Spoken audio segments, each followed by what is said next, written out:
Hi! Welcome to Bookbox.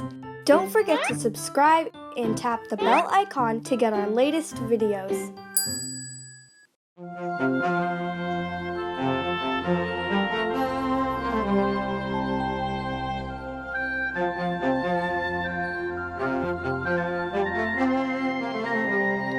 《铁桶塔科德》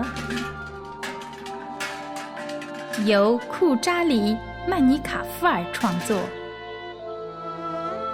塔科德是世界上最悲哀的铁桶了。他曾经是花园里最受宠的，当园丁去取水时，总是抓着他的坚固的把手，摇晃着他。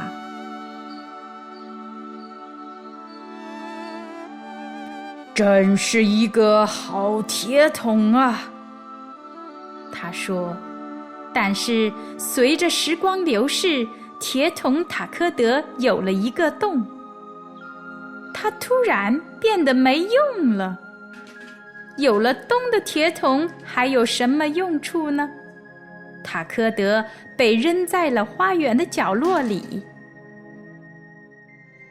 它暴露在雨水和阳光下，开始生锈了。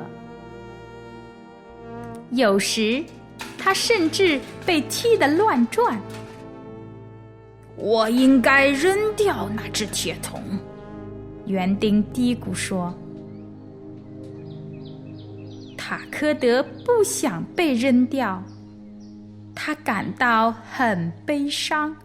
尽管花园里他的朋友们试图让他高兴起来，当他被踢倒时，松鼠将他扶正，小鸟们兴高采烈地用翅膀拍打着他。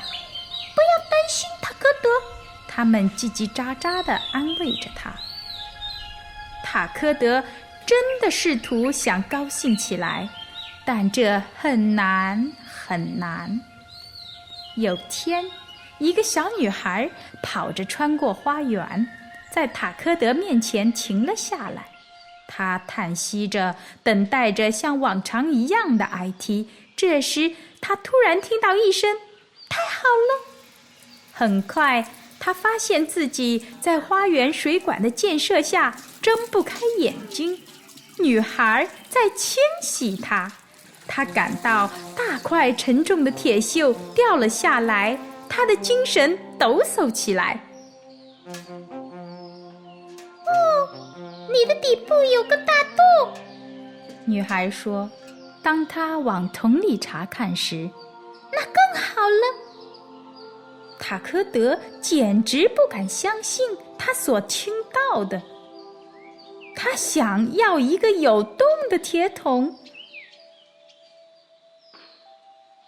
女孩把它搬到了阳台上，将它填满了肥沃的泥土，种了一棵很小的玫瑰花在里面。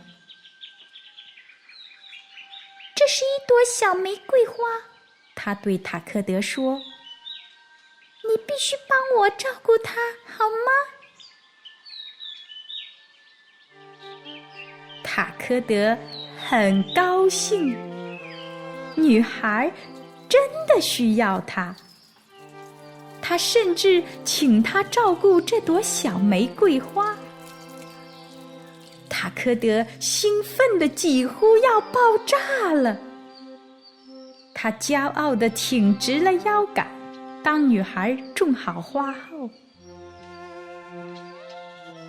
他仔细地把塔科德放在了阳台上最好的地方。这是个舒适的角落，阻挡着风和雨水的侵蚀。塔科德向他花园里的朋友们眨着眼睛，微笑着。看，我在照顾这朵小玫瑰花。我们很为你感到高兴，塔科德，松鼠们说。小鸟们开心地叽叽喳喳叫着。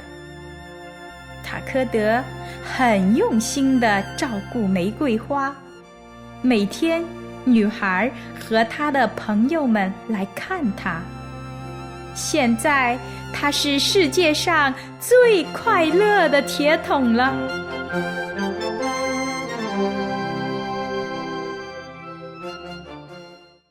Hey there! Don't forget to like and share this video. Also, please leave your comments below.